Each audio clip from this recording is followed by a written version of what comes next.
ის თუ რამდენად დიდი პასუხისმგებლობით უდგება კომპანია ეკოლოგიურ გარემოს, მისი რეპუტაციის განსაზღვრელიც არის. აქ თერმოცენტრში უკვე ძალიან დიდი ხანია საკუთარივე ძალებით უმკლავდებიან საკუთარი ელექტროდანახარჯების კონტროლს და როგორ აკეთებენ ამას, სწორედ ამაზე ვილაპარაკებთ დღეს. დიახ, ჩვენ ნამდვილად ეკომეგობრული კომპანია გახლავთ, ვინაიდან ჩვენი საკუთარი წარმოების 450 კილოვატის სიმძლავრის მზის ელექტროსადგური, რომელიც დავამონტაჟეთ ჩვენი ლოჯისტიკური ცენტრის ტერიტორიაზე, სრულად გამოიმუშავებს კომპანიის მოხმარებულ ელექტროენერგიას. კომპანიის ავტოპარკის 80%-ზე მეტი შედგება ელექტრომობილებისგან, რომლის დამუხტვაც ხდება აგრეთვე მზის ელექტროენერგიით. რაც შეეხება მზის სისტემებს, ჩვენ წარმოდგენილი გვაქვს ორი ტიპის სისტემები.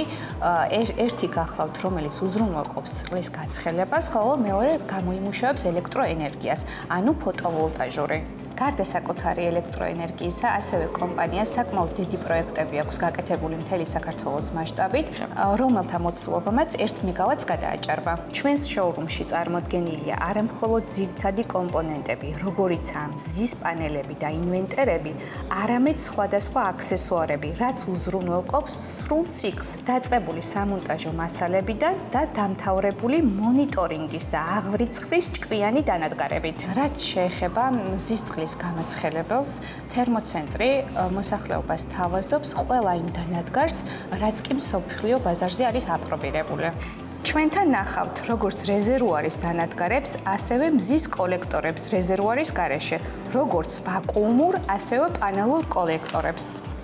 ჩვენი დანადგარებით ჩვენ შეგვიძლია მივიღოთ როგორც ცხელი წყალი, როგორც სულ წერტილებში, ასევე მზით გამთბარი წყლით ინტეგრაცია გათბობის სისტემებში. მით უმეტეს, რომ მზის ენერგია არის ერთ-ერთი ყველაზე სუფთა ენერგია, რომელიც მომავალში გვიზოგავს, რა თქმა უნდა, თანხას ყოველთვიურ გადასახადზე, რა თქმა უნდა, თავიდან ეს არის გარკვეული ტიპის ინვესტიცია, მაგრამ ეს არის ინვესტიცია არა მხოლოდ ჩვენი ფინანსური კეთილდღეობის მომავლის განსასაზღვრად, არამედ ასევე ინვესტიცია ჩვენს ეკოლოგიურად სუფთა გარემოში. ამიტომ მე მგონია, რომ თავისთავად ეს სისტემები არის ფანტასტიკური იდეა, მით უმეტეს საქართველოში, სადაც მზე ნამდვილად მთელი წლის განმავლობაში გვანებივრებს.